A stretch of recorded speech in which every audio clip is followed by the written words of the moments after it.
Hello, hello, hello, hello, hello. Thank you so much for clicking on this video. Thank you for joining my live.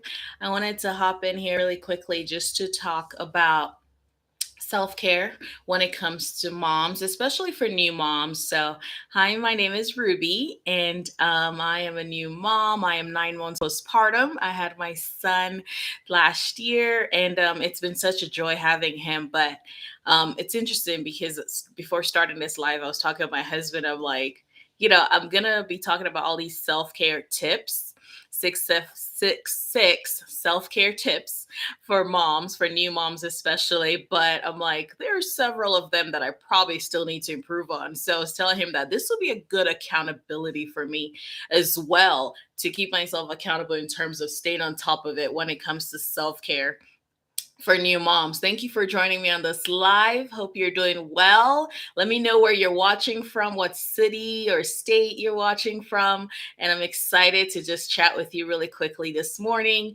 Um, like I said, my name is Ruby, and welcome to the Ruby Room, whereby we talk about things having to do with growth and relationships, but more especially motherhood, especially early motherhood. I help women navigate through these different things, just for us women to live our best lives. And my goal with this channel is to make sure that I can add a little value to your day and also a little joy and happiness if possible. So, I'm going to get straight into it. Self care 101 when it comes to new moms, because, like I said, these are things that we should hold ourselves accountable for. And even if you're a seasoned mom and this is not your first rodeo or anything, I think these are things that we can remind ourselves of that we should be doing that we may not be doing. And these are simple, inexpensive tips. You don't have to spend a lot of money or anything like that to be able to get these things done. So let's get started. Number one, prioritize sleep. And it's interesting because this one is so I can relate to this one right now because just yesterday was such a rough day for me. It was such a busy day. Sundays usually are, because my husband's a pastor, and our faith is very important to us, and just spending time at church, it takes a long time on Sundays for us. But yesterday was such a hectic day because I started off, I believe I woke up around 4:30, and I'm still breastfeeding my son, and I also pump as well. And so I woke up at 4:30, made sure to pump, because since we were both going to have such a long day, I knew that there were going to be times I'd be away from my son, and my husband's parents were going to be hanging out with our son during the times that I would be away. And because I had to attend a friend's birthday get together, a birthday brunch, and then there was also a meeting that I had to attend later in the day. So my husband's parents were going to watch our son and also just babysit him. And so with that meant I had to leave some milk for them. I mean, he's eating some other solids now, but milk is still his primary source of nutrition. And so I woke up at 4:30, I pumped, and then because I attended the 8 o'clock service because I had an engagement for the 10 o'clock service. Our church has three different services. And so by the time I was done pumping, it took about an hour and a half or so. And I'm like, I probably should just attend the 8 a.m. service. And my son probably be waking up shortly. So I made sure just kind of get ready. And after that, I woke him up and we attended the first service of the day. And I was just I was doing great, and I had my friend's engagement thing, which was around 10:45 ish or so. Went to that, and then afterwards got to go to the meeting that was in the afternoon, early afternoon. That took a couple, about an hour, I believe. Yeah. And so by the time I think I got home was like maybe 3 p.m. or so, 3 ish. And I was so exhausted. I was just exhausted from that. And I was just like, it was just a lot going back and forth, many different locations involved. And by the time my husband got home, maybe around 4:30 or so, I just crashed on the couch. And I'm so thankful for my husband. He just kind of took over. But I crashed because I was just so exhausted from the day, having woken up around 4:15, 4:30. And so prioritizing sleep is so important because it's crucial for our physical and our mental well-being, especially for us new moms who have so much demands. And like I said, I'm still pumping. There may be some moms who are waking up during the middle of the night, where we've been sleep training our son. So now he's been sleeping throughout the night. And we did the cried out method, which was really tough, but that was the best thing that we could do for him. And so just dealing with the demands, and just if I think about when it comes to newborns whom you have to feed, every couple hours and stuff like that. If you're breastfeeding, that's a lot. And even if you have to make formula, that's also demanding as well. And so sleeping is so, so, so important. And I know there's a saying of try to nap when the baby's sleeping. That's I don't know. It can be tough sometimes because, for instance, me doing this live right now, my son is taking a nap, so I'm like, this is the best time for me to record really quickly while he's taking his first nap of the day, and then by the time he wakes up, I'll be donezo and just ready to be attentive and present with him. But sometimes, and that's the thing, so you can't always be able to sleep. I feel like that's one of the biggest lies that you hear. Like they tell new moms is sleep when you can, when the baby's sleeping, because that's sometimes the time that you need to go shower or eat food, prepare food, or just rest and just sit. So it's hard to say, okay, now I'm gonna go nap when you may have a commitment. So, but if you can, I highly encourage it. There are times my son takes a nap and then boom, I'm like, I need to go take a nap as well because I need this nap. And so it's it all depends on you. Use that advice really wisely. So, and it's just, and if you're breastfeeding and stuff like that, like, or pumping, I highly recommend pumping because when you can nap, someone else can be able to take care of the baby. Like I said, I crashed on our couch yesterday and my husband just kind of took over, and then he was feeding our son. He's eating solids, but also there was milk in the pitcher that we use. And so he was able to just kind of feed our son and take care of him. So highly recommend that. And if you need information on the picture and all that stuff, I've created videos talking about all these different items that I use when it comes to breastfeeding and pumping. So after watching this, make sure you check out those videos. The second thing I'd say is to take breaks. It's important to take breaks throughout the day when it comes to your self care. And even if it's just a few minutes to yourself, like I said, my son taking a nap, those are times I'm just like, have my little woosah moments and stuff like that. But take breaks when you can, or give the baby to someone else. Like my husband kind of just took charge with our son yesterday while I was exhausted. And, or maybe sometimes my father in law would come over and hang out with our son and take care of him, or my mother in law. And so that's really nice and such a privilege that I can just give him to someone else, to just kind of take care of him. Of course, someone whom you trust, whom you know your child is going to get the best care from. So you're not just going to leave your child to whomever, because we're very picky about whom we allow to engage with our son. So that's something that's really, really important. Don't underestimate the power of just taking a break and just having your moment, whether you stay home or just go to another room, or maybe you just go out or just take a break. That's really, really important. Maybe you can take, like I said, you can go out and maybe take a walk or read a book, or maybe if you're into meditation, just take some time to just meditate. And something that we could easily do too is just mindlessly scroll through social media. Like that's not really hard work at all. Just don't get trapped in it. 2 hours later you're still just scrolling. Or watch a movie or watch a show. Just mindlessly do something. That's another way of resting as well, even if you're not when you're not sleeping. The third thing I would advise is to eat nutritious meals. I know for me, if I eat a nice healthy meal with proteins and whole grains, or things that are nutritious and good for me, I feel so much better. If I eat junk food, I also can feel the brunt of it. I can feel that as well. But eating your fruits and veggies and whole grains, lean proteins, incorporate all those things into your meals.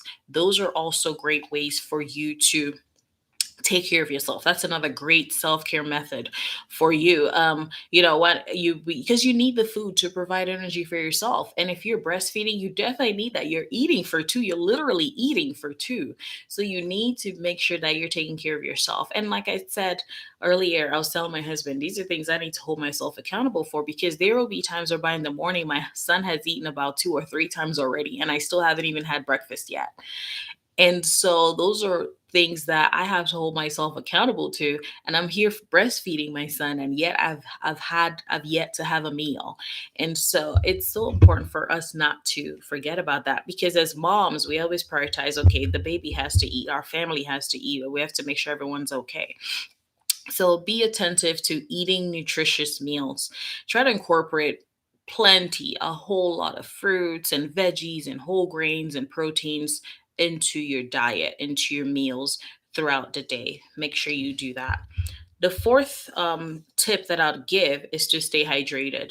Just, especially if you're breastfeeding, because that's really, really important when it comes to your milk supply. Make sure that you're drinking water. For me, I've shared in my previous video when it comes to breastfeeding tips, I drink body armor, and also I drink coconut water. Those are things that are really good, things with electrolytes are really helpful in terms of staying hydrated. Like, for instance, this tumbler that I have, I can put tea or coffee in it, but also it's great when it comes to putting water as well. It keeps my water really cold. Right now is actually water that I have in here. And so just making sure, taking sips throughout the day, staying hydrated, and being on top of these things, drinking water, enough water, is very, very important, because that can affect our mood, our health. And so these are things that's another way that we can self-care. you know and so just have a bottle of water or some kind of drink and stuff like that, something that will provide you energy throughout the day. Have it close by so you can just take sips throughout the day. Also, really, really great. Let me go back to that main point of emphasizing, great for breastfeeding and moms who are pumping. Just, it helps with your milk supply as well. The fifth advice I'll give and tip is to just get moving. Exercise when you can. That's a great way for us to boost our energy and our mood. I remember even when I was pregnant, I'd wake up and I'm so exhausted, just tired, fatigue of pregnancy, and it'll be so difficult for me. But I'd always be thankful that I would force myself to go to the gym, because I always felt so much better going to the gym. And you can work out at home. I've posted videos of me working out at home with my little guy, and he's just kind of crawling around and trying to get on top of me and things like that. But that's something that you can do, and you can incorporate the kids into it, which is a lot of fun for them, working out with them. But just moving and being active is really, really important. Maybe you can go for a walk. I'm glad that it's beginning to get warm again, so I can just get the stroller, put my son in there, and we're walking around. Last summer, that's something I did, just took him out for walks, and that was really great for me. And it's also great for healing and recovery, because I had a C-section. And I remember after having a C-section, one of the frequent advice I received was to move, to get moving. That helps you with your recovery when it comes to cesarean section surgery for childbirth. So that's another great way too. You don't have to go straight into like beast mode or anything like that, but you can start slowly, gradually building up your energy and body and things like that. You can do things like gentle yoga that can keep you moving. That's something I try to practice as well. I'm not doing a great job lately about it, but that's something like I said earlier, I have to hold myself accountable in some of these things. And just maybe you can find some nice postpartum exercise program. YouTube has so many options. So, like I said, my tips are going to be inexpensive tips. They're not things that you have to, you know, sacrifice an arm and a leg in your firstborn or something like that. These are things that are practical. These are things that you can get within reach. So maybe just get on YouTube and watch some workout videos and things like that. So just be moving, and that would help boost your energy and your mood in so many ways for the day.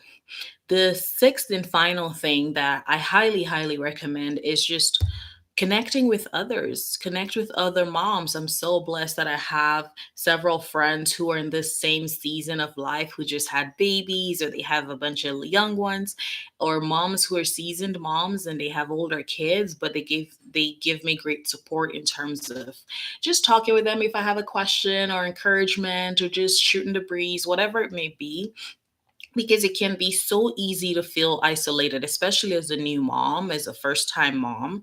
Those are things that can be very, very difficult, but connecting with others can be a great way for us to kind of navigate through these different feelings and emotions, and times and moments with kids and stuff like that. So I highly, highly recommend doing that. Maybe consider a mom's group. So, for instance, I haven't attended in a couple months, but one of the things that we have in our local hospital is a support group for breastfeeding moms. And so it's been so nice to just go to that, whereby all these women have young kids, infants, babies, and things like that, whereby we can share breastfeeding tips, but also just mom tips as well, and be there for one another. We can relate with one another. Some are working moms working outside their homes, and then some are stay at home moms, and just we share tips and experiences with one another. Like I said, I attended a birthday brunch for one of my good friends yesterday, and we're just a group of young moms who got together and just baby free, no kids around, and we just hung out, celebrated our friends, but also talked about what's going on in our lives,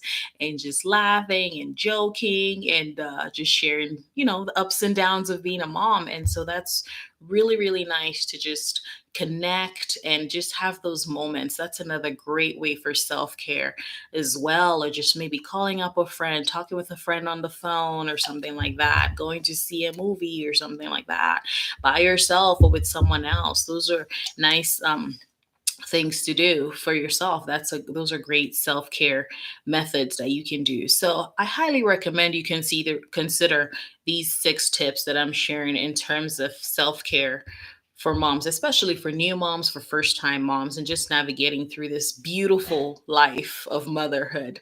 And so, yeah. Hi, Osman. Thank you so much for watching this. I appreciate it. Thank you so much for your compliment. So, just to recap, what we have talked about in this brief, short, impromptu live is: make sure to prioritize your sleep, make sure to take breaks, make sure to eat nutritious meals, make sure you stay hydrated, get moving, and also connect with others. Good luck on your motherhood journey. Thank you for joining me today, and I'll see you in the next video. Bye.